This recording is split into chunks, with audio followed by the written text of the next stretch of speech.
Hello, this is the RPG Crawler, and welcome to my RPG News Roundup, this time for March 2nd, 2024, where each week I take a look back at the week in tabletop, computer, and console role-playing game news and bring you the highlights. As always, I will start with computer and console role-playing game news. It looks like the Nintendo Switch version of Rainbow Moon has a release date announced. It will be available on March 15th, 2024. It is a strategy RPG from the PS3 era where the main character has been teleported to a planet that has been subsequently invaded by monsters.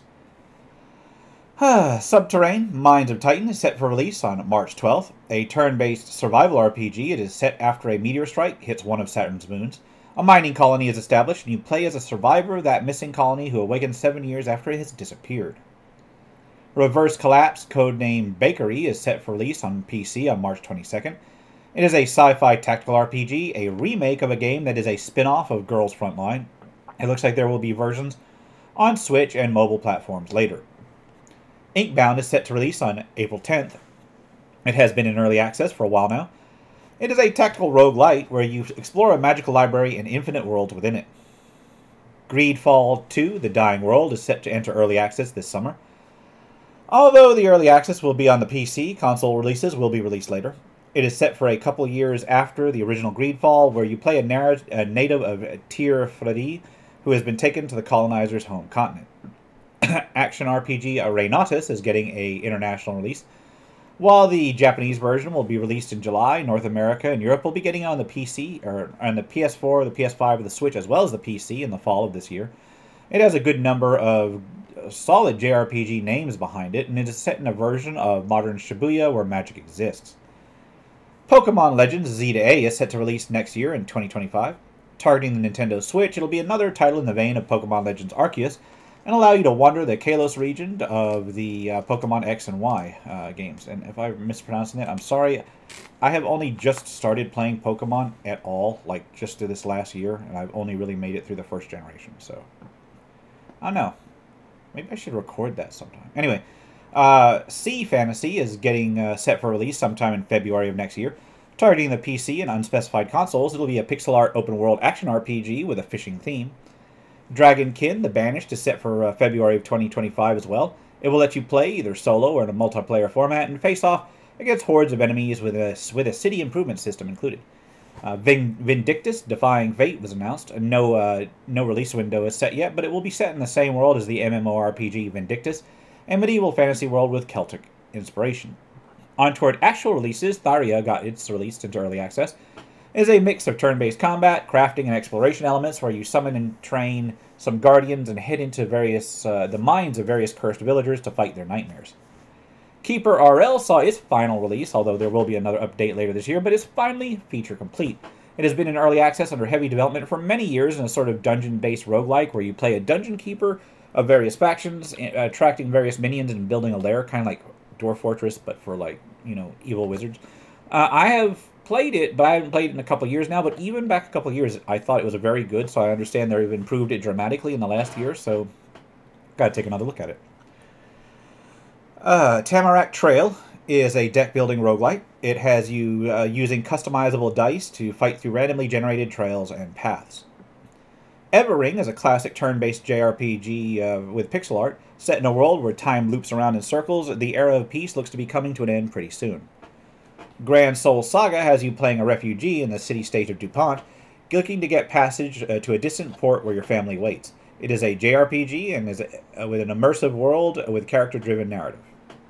I still want to see like an RPG where it like explicitly says, "Oh, this is a non-immersive world." Yeah. All right. Anyway, Astroforge is a sort of space slash strategy game with RPG elements. It has you building a spaceship and exploring various areas of space, facing off against different opponents, engaging in trade, etc. I'm kind of like this. I've seen quite a few of those types of space sim RPGs put out. I still consider them RPGs, even though the only thing you're really improving is like your spaceship, just because it does a progression, it generally has story and choices, that sort of thing. I may be wrong about that. Anyway, finally there is The Secret of Varonis. It is a Game Boy style RPG where you play a party from various races and engage in old school turn-based combat. Yeah, it looks basically like a higher res Game Boy game. And with that, let's move on to tabletop role-playing game news. Modifius has struck a licensing deal to make tabletop role-playing games based on Terry Pratchett's Discworld universe. It looks like there'll be a Kickstarter for Discworld to come later. Then it looks like Critical Role's Daggerheart will be getting a open playtest on March 12th. A fantasy tabletop role-playing game slated for 2025. Apparently there will also be a live stream of them playing it on March 12th as well, so if you're a fan of Critical Role, I want to check it out. On towards minor and PDF releases, Akasha Retold, Veils of Mystery looks to be a Pathfinder 1st Edition offering. It'll include retellings, rewrites, and reworks of all the Veils originally printed in Akashic Mysteries. Ultimate Engineering looks to be a combat sphere for the Sphere of Might system for Pathfinder 1st Edition. It'll focus on all sorts of technology-based characters. Read Magic, the compilation for Pathfinder 2nd Edition, will collect spells from multiple similar rule sets and convert them to Pathfinder 2nd Edition format. Speak with Animals, Companions 2 for 5th Edition looks to add 10 new animal stat blocks to use as companions for characters of 5th Edition. The Hidden Library looks to be a 3rd level adventure for one-shot for Pathfinder 2nd Edition, and with a 5th Edition version as well. Within an ancient library lies a secret passage to an untold realm, and characters have one night to explore it. Adventure Ripples has a few 5th Edition offerings. There is Death's Toll, a level 10 adventure dealing with a quiet town where the monks of a secluded monastery have fallen victim to an attack. Last King, The Fall of Elmendor, is set to use 11th level characters and deals with the fall of a once glorious city and the death of its last king. Finally, they have Awakening of the Ancients. It is suited for level 8 characters. I know this is itchy. Level 8 characters, and deals with a town where an ancient druidic artifact holds the power to awaken a long slumbering primordial spirit of nature. It's that time of year. Springtime beckons. Darren Drader Design has a Knight of the Grave for 5th Edition. It deals with a grave knight that has returned from a 100-year absence and looks to recreate his lost empire through conquest. It looks like half of the earnings of this product will go to support Owen Casey Stevens' financial costs from his battle with cancer, which is still ongoing.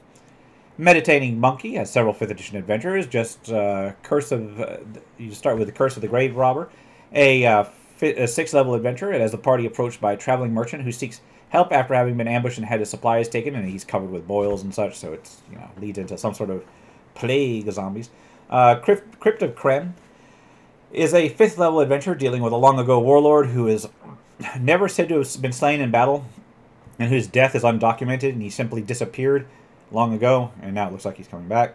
Massacre at the Mithril Mines is a 3rd level adventure that deals with the mines that have been overrun by strange creatures.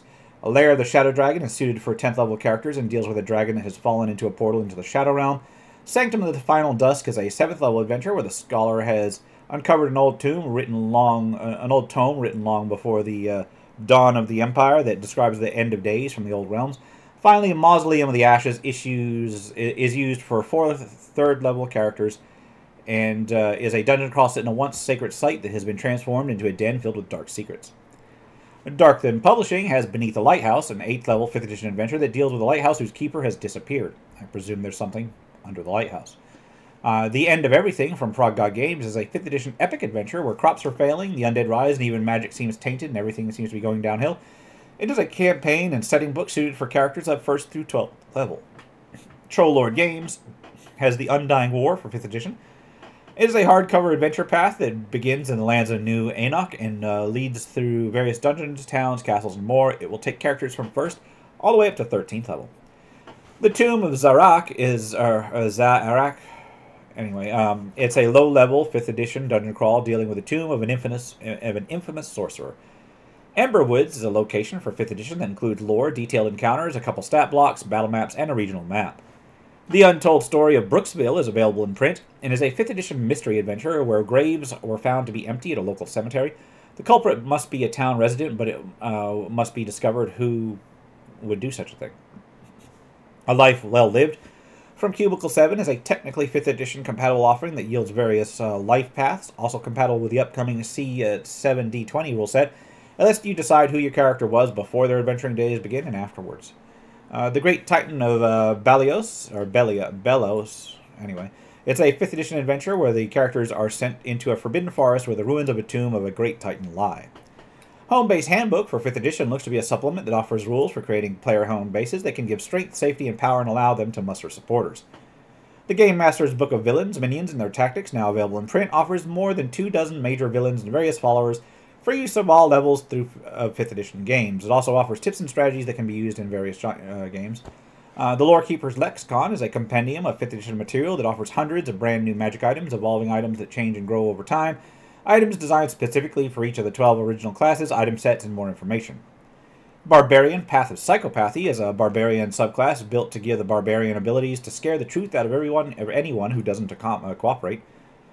The Inoculum Arcana, Sorcerer's Origin for 5th edition, is a sorcerer subclass that deals with necromantic power, lets the characters gain powers having had survived some powerful curse or magical affliction. A rogue subclass, Dragonfang, is a 5th edition subclass that instills draconic powers into a rogue. Metagames Press has several subclasses. There's Path of the Awakened Inferno Barbarian archetype, the Undead Sorcerer's archetype, and the Circle of the Hag Druid subclass. Then Dennis Muick has a few, it looks like 3rd edition offerings that have been converted to 5th edition. There is the Tattooed Monk, the Void Disciple, and the Yakuza. I think they're like either 3rd or 3.x type stuff from, anyway, they're converted to 5th edition now. SideQuest issue 31 is a monthly magazine that offers material for 5th edition and Pathfinder 2nd edition. This issue includes talk of the Dusk Empire, a Circle of the Sewer Druid, and some fey beings called Tangletwerps. Goodman Games has a couple of offerings. There's a Compendium of Dungeon Crawls, Volume 1, a 5th edition collection of 7 adventures. Suited for levels 1 to 12, they include the Fey Sisters' Fate, Pillars of Pelagia, Glitterdoom, Raiders of the Lost Oasis, Warlock, Fantastic Encounters, and Into the Dragon's Maw. I believe those are all available separately in prior releases. They also have Dungeon Crawl Classics of number 104, Return to the Starless Sea. It's for Dungeon Crawl Classics and has a 0-level funnel, or it can be used for first-level adventurers. Cthulhu Crawl is a 1920s Lovecraftian adventure for Dungeon Crawl Classics. Set in the Roaring 20s, it has you play characters that have been summoned to early 20th America. Temple of Kasunga is an adventure for Shadowdark RPG. It deals with a temple to the Goddess of Storms and is suited for level 1 to 3 characters. There is I Smell a Rat for the Hallowfell setting for Shadowdark. It is a one-shot adventure suited for first-level characters where the PCs are venturing through a city where evidence of the Sewer King has begun to show. Tomb of Saint Herkimer is a Shadowdark adventure where the Tomb of the Saint now lies tainted and defiled by infernal influences.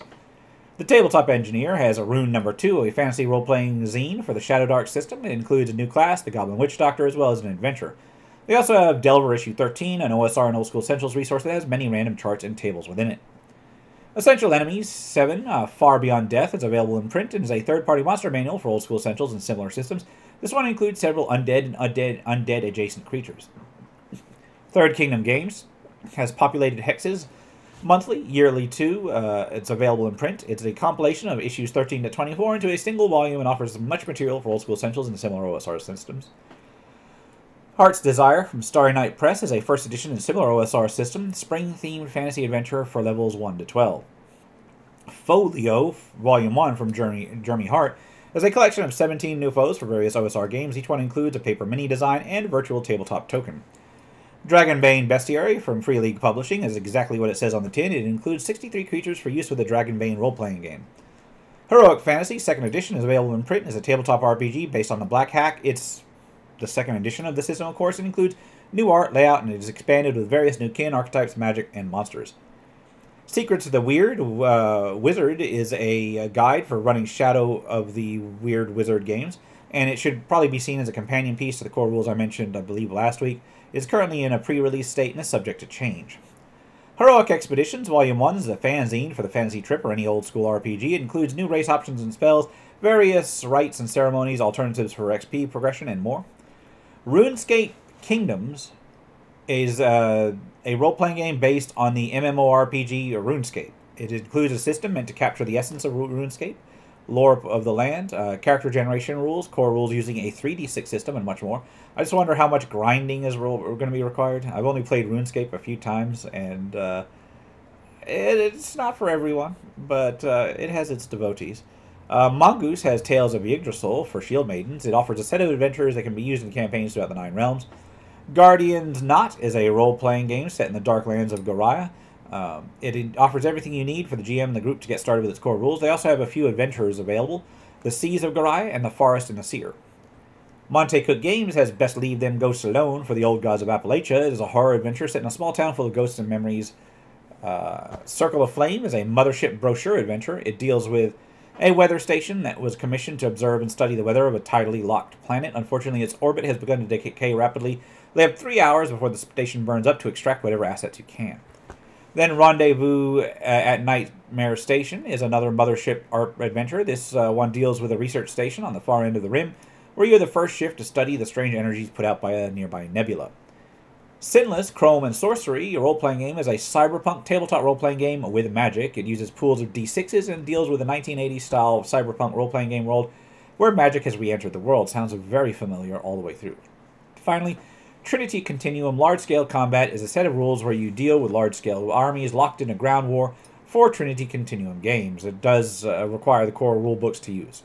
And with that, let's take a look at RPG crowdfunding campaigns. Remember that contributing to a crowdfunding campaign should be done only at your own risk. Doing so is no guarantee of even receiving a product mentioned here is not an endorsement, but is for informational purposes only. And it looks like one console and video game RPGs caught my eye this week. Godshard Chronicles looks to be a retro meets modern action RPG with up to 2-player co-op, branching quests and storylines. Looks like it is very much based on JRPGs of yesteryear, at least graphically.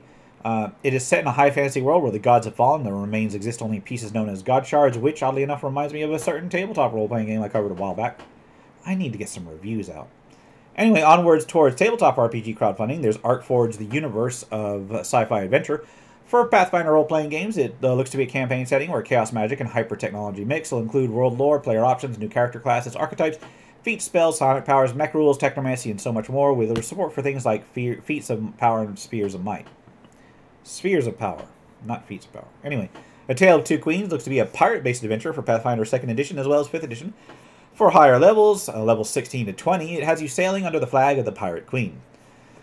The Tomb of Geisengax looks to be an adventure and campaign for 5th Edition, old school essentials and similar systems. You might have seen it advertised on certain other role-playing game commentary channels. An official homage to Gary Gygax is written by his son Luke Gygax, as well as Alphinius Gu, and has writing contributions from a number of tabletop role-playing game luminaries. The Unquiet Stone will be a 5th Edition adventure featuring a recent earthquake that has unearthed a standing stone with strange inscriptions. It is suited for levels 5 to 7.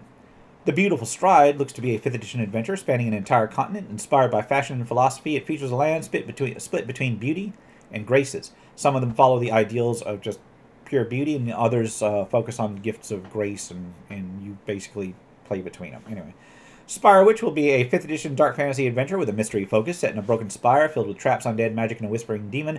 It is suited for just a few sessions and for characters levels 3 to 5.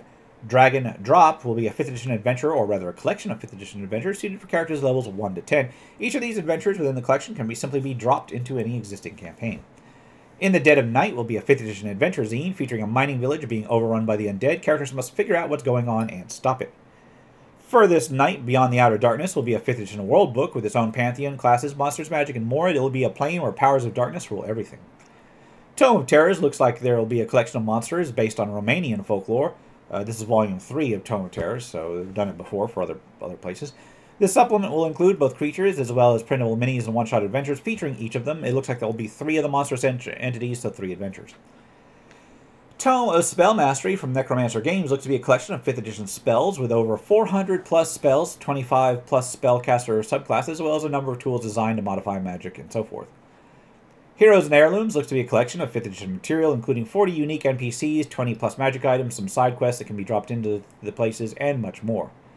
Side Quest 20's Epic List Dungeon Loot Edition looks to include over 200 unique treasures to include in various dungeons. It'll include over 50 role-playing encounters, with each encounter offering a chance to uncover treasure. From Out of Nowhere, it looks to be a DCC RPG compatible adventure suited for second-level characters. It'll be the first of a 3-part arc, which deals with various assaults from the normally chaotic and disjointed Knolls of the Wilds. Fairy Fire looks to be an RP zine for 5th Edition, Shadow Dark, and Old School Essentials. It'll look to be a dark and whimsical twist on an OSR type of material, set in a post-World War II setting where fairy scavengers scour iron-torn wastes. Gods of the Forbidden North, Volume 2, looks to be a sandbox adventure, second in a trilogy for Old School Essentials. This one will include information on the underworld called Malgorio. Populated Hexes, monthly, issue 32, looks to be another entry into the zine series for Old School Essentials and similar OSR systems. This one will focus on artifacts and relics with rules to aid in creating them. Modern Necessities looks to be a modern setting for Old School Essentials. It will include modern-themed classes, firearm rules, equipments, vehicles, as well as modern magic and NPCs. Guts and Glory, Volume 1, looks to be a double feature set of 2 adventure or setting areas for D20-based systems. It will include Bellafallow and the Nighthaven settings. Path of the Aramthir will be a tabletop RPG of exploration and growth created by Black Oath Entertainment and published by Gallant Knight Games. Two, solid names there. You'll play a warrior on their path towards perfection in the art of war, exploring lands and dealing with powerful foes and beasts. It will be based on the D20 system and therefore generally compatible with most D20 retro clones. It'll include information on a pre-medieval setting, a classless character creation system, dozens of techniques, as well as rules for both solo and GM-less play. Shadowbane Hunter Society will be a supplement for Dragonbane. It'll include a new profession with their history, gear, and a school of magic. Puzzles and Perils and Mazes and Traps looks to be funding 2 different offerings. One, a Book of Riddles for general fantasy RPG use, and one, a Book of Traps for fantasy RPG use again. The Adventurer's Horde looks to be collecting over 1,000 items with loot tables for various encounters. They will be done in a system-agnostic way, so you can use them for any fantasy RPG. The Hearts of Turg will be a dark fantasy tabletop game, Turg, T-E-R-G, and will be available in both English and Polish.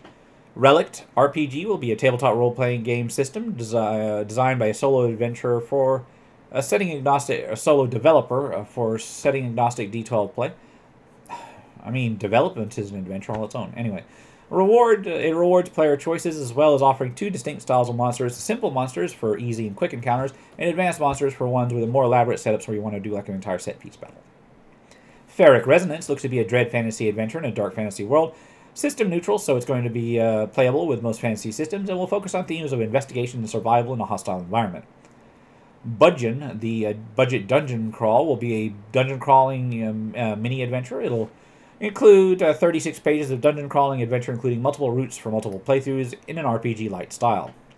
Weird World looks to be a post-apocalyptic tabletop RPG set in the year 6042. It is a science fantasy RPG inspired by a combination of things like Borderlands, Idiocracy, and so much more.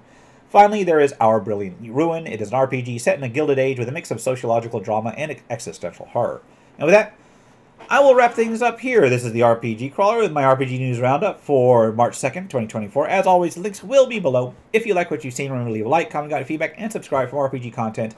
Thank you for putting up with my lack of videos for the last week or so. It's just been a rough couple months. Hopefully things will be evening out here and I can get back to proper content creation. And if you're looking for my RPG playthroughs, they are on my second channel, RPG Crawler Plays. Anyway, until next time, take care and goodbye. And if you are still watching, I would like to take the opportunity to thank my supporters, the top tiers of which are listed on the screen, without whose support I would not have been able to offer the variety of content that I have on this channel throughout the years. If you're feeling particularly generous and would like to join them, you can support the channel. There are a variety of options to do so. I have a Patreon, a Subscribestar, as well as channel memberships enabled. If you are not in a position to contribute, simply leaving a like, a comment, or sharing my videos are all wonderful ways to help the channel grow without spending a dime, and are all greatly appreciated.